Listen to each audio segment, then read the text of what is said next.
Welcome back to another edition of Disability Insurance Law TV. My name is Gregory Dell, and I am an attorney with the law firm of attorneys Dell and Schaefer. Today I am joined by my partners, Stephen Jessup and Cesar Gavidia.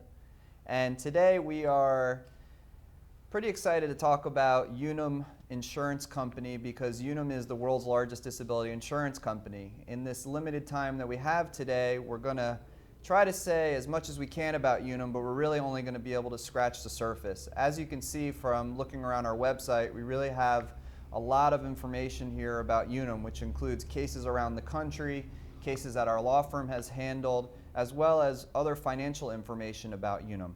If you have any specific questions about Unum, we encourage you to contact us at any time. Unum reports that they're the world's largest provider of disability insurance. Now, as you're probably aware, Unum sells group disability insurance and individual disability insurance. In the past 6 months, their premiums have been over $1 billion for both individual disability and group disability. Their profits in the last 3 months alone have been over $220 million.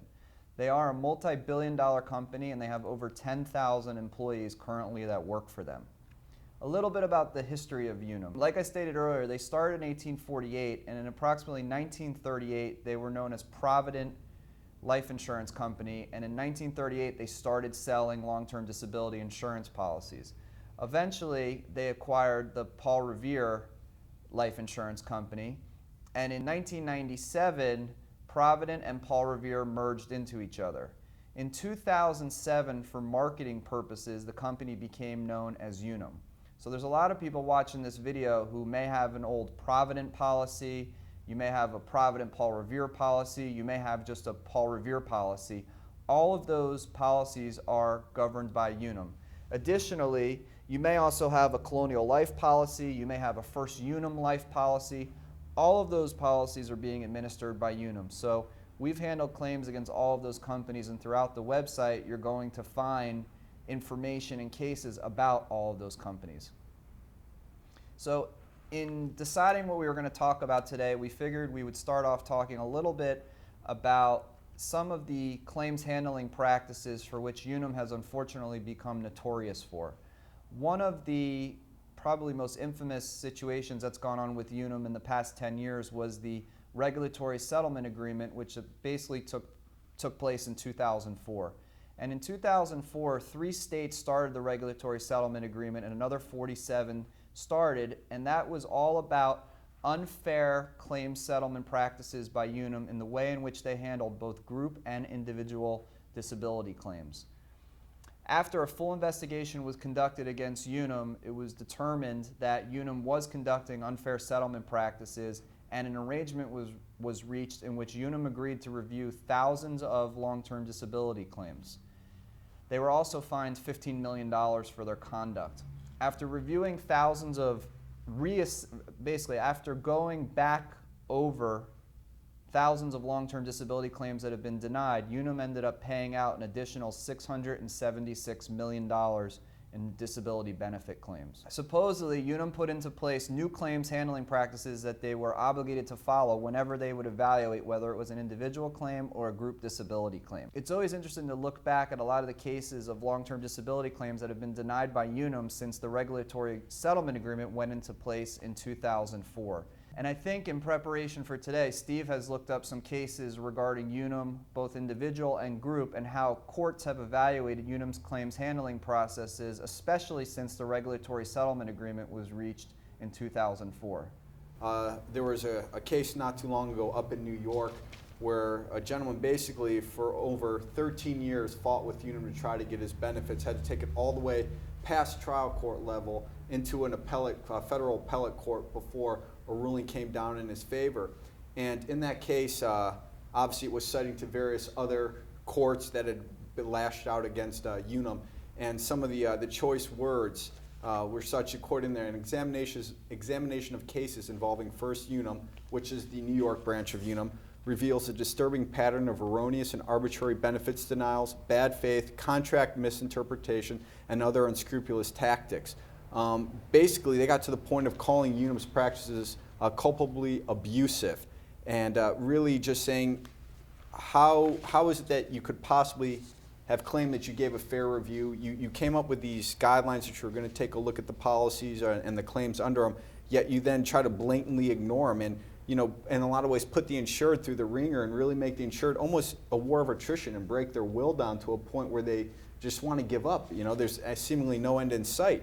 And you go case after case after case, and when we look at some of the denials we get on group policies, you see the exact same pattern and conduct that was happening, in 2005 when they had, allegedly changed their practices. And cross-referencing back and forth, you can see that Unum continues to still try to cut corners as much as possible. And I know when I was speaking with Cesar and getting ready for this, that even had to do with the medical review and who they were sending it out to this company GenX for the medical evaluations, and then basically Unum owns GenX. Right. This company GenX essentially is a company acquired by Provident back in 1997.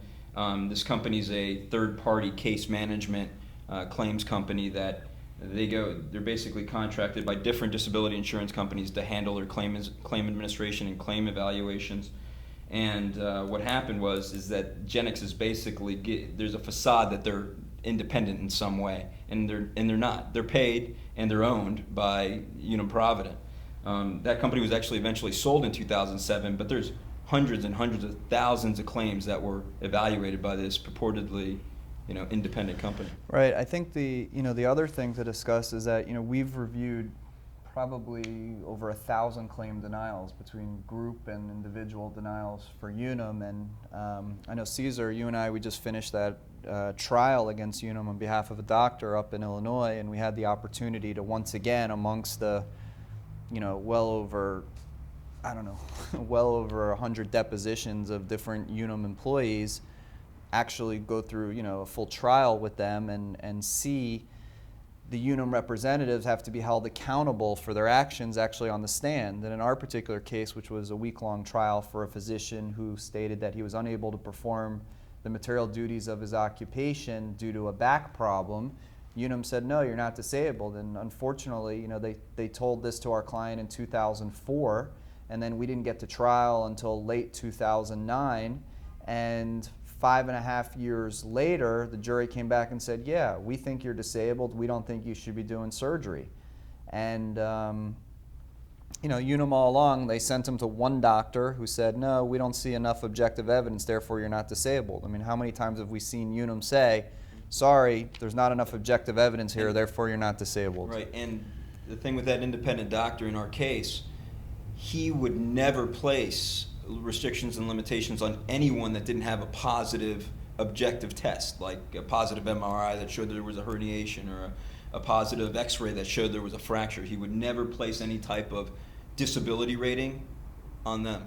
Right, and Steve, I mean, you and I are working on a case right now with a dentist, and we have tons of physicians, dentists, accountants, lots of business professionals that have had these Unum individual policies for years, and I don't see Unum writing as many individual disability policies now, but the old Provident policies, the old Paul Revere policies, which we basically, you could basically state now with your eyes closed. But this dentist in particular, with the tremors in his hands, and I know you've been working a lot with Unum, but what's been their position as to why they don't want to pay this dentist? They're of the opinion in the actual letter denying the claim.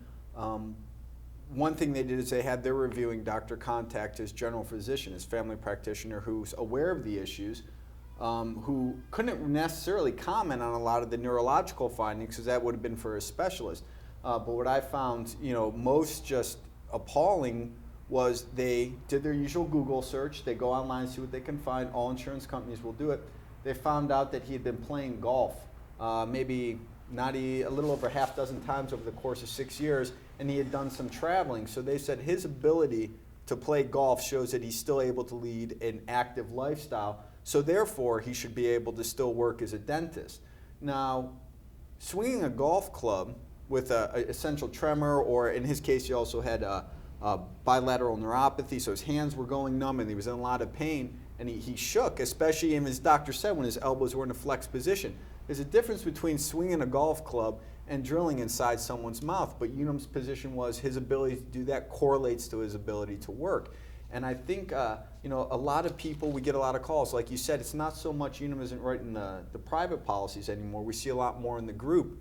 but it's the older policies that a lot of the professionals bought way back in the day, the Provident, where more and more and more Unum is denying these claims on the individual disability policy. So some people who have an understanding of individual versus group policies, they think, well, I have an individual one, it's different, I have better language, it's more favorable. But they're fighting those just as hard tooth and nail as they are their group disability policies. Yeah, and since you brought up the group, and we all handle the group, the group ERISA claims and the individual as well, I've seen even more so just in the past 2 years that Unum's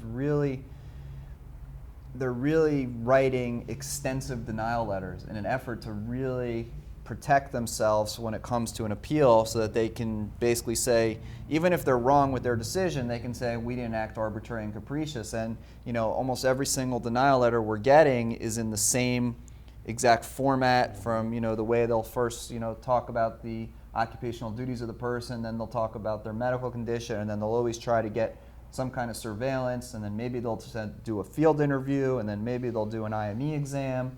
And then even when you do the appeal, they'll go ahead and do another 2 or 3 medical reviews at every single specialty. So you really have to be extremely aware of what Unum's going to do if you're going to even submit an appeal, because if you don't do a good appeal, especially against Unum with an ERISA case, you're not going to have a shot at all of winning a lawsuit against them. So Unum, like you said, is having almost an overkill approach, because they know that the standard's favorable for them in the event of trial on the group policy. And just when we talk about how many group policies there are versus how many individual policies there are, when I just looked at their last 10Q, which is their SEC quarterly report, it showed like approximately $500 million in premiums collected on group short-term and long-term disability, compared to like $120 million for their individual disability policy. So you're talking about a 4-to-1 ratio of group versus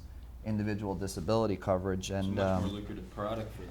And I think I mentioned earlier they have 10,000 employees, and a lot of them are geared towards their group division, obviously more so than their individual division. And obviously they love the group because they have the protection of ERISA, where the claimants, if they get denied, aren't going to be able to have a jury trial, versus the individuals can have whatever rights they want in a court of law against them, which brings me to one of the last things I want to talk about. And I know that we could talk for hours about Unum. And again, if you have any questions about Unum, please call us and we'll be happy to discuss them with you. But there's been several multi-million-dollar verdicts against Unum, and those verdicts have come down for bad faith actions. And bad faith is not a right that's available in every state. It really depends upon the state. Florida and California happen to be 2 states that do allow bad faith. Nevada happens to be another state as well.